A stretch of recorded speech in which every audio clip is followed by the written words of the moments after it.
சென்னை மதுரவாயலில் போலீசாருக்கு சவால் விடுக்கும் வகையில் பட்டப்பகலில் வீடு புகுந்து கைவரிசை காட்டி வந்த பகல் கொள்ளையனை போலீசார் கொக்கி போட்டு தூக்கியிருக்கின்றனர். கொள்ளையடித்த பணத்தை ஆன்லைன் மூலம் முதலீடு செய்து வந்த பலே திருடன் சிக்கியது எப்படி?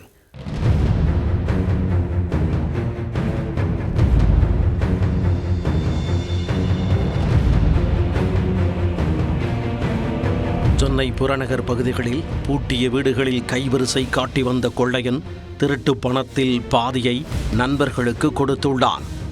மீதி பணத்தில் ஆடம்பர வாழ்க்கை வாழ்ந்து வந்துள்ளான். பிளான் போட்டு திருடி வந்ததன் பின்னணி என்ன?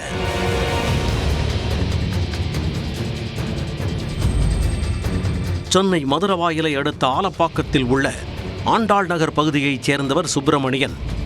இவரது மனைவி சாந்தி தனது வீட்டை பூட்டிவிட்டு அருகில் நடைபெற்ற உறவினர் இல்ல நிகழ்ச்சிக்கு சென்றுள்ளார். நிகழ்ச்சி முடிந்து திரும்பி வந்தபோது வீட்டின் கதவில் இருந்த பூட்டு உடைக்கப்பட்டிருந்தது கண்டு பதறியுள்ளார். பதபதைப்புடன் உள்ளே சென்று பார்த்தபோது பேரதிர்ச்சி காத்திருந்தது. கஷ்டப்பட்டு சேமித்த பணத்தில் வாங்கிய 42 சவரன் தங்க நகைகள் திருடு போயிருந்தன. 23 லட்சம் ரூபாய் மதிப்பிலான நகைகள் திருடு போனது குறித்து மதுரவாயல் போலீசில் புகார் அளிக்கப்பட்டது.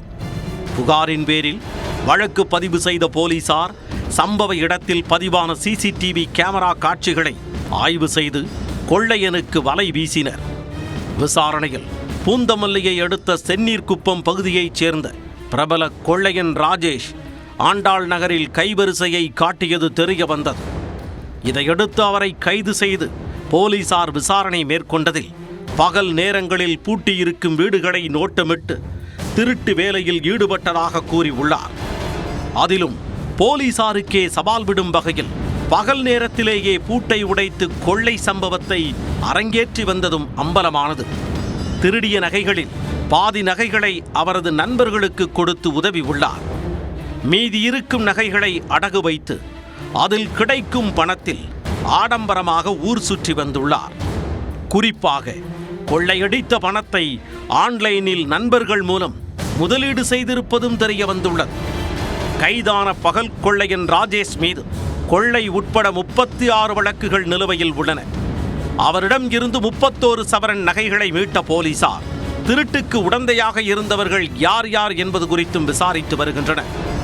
மதுரவாயல் பகுதியில் போலீசுக்கே சவால் விடும் வகையில் கொள்ளை சம்பவங்களில் ஈடுபட்டு வந்த பகல் கொள்ளையன் கைது செய்யப்பட்டுள்ளதால் பொதுமக்கள் நிம்மதியடைந்துள்ளனர்.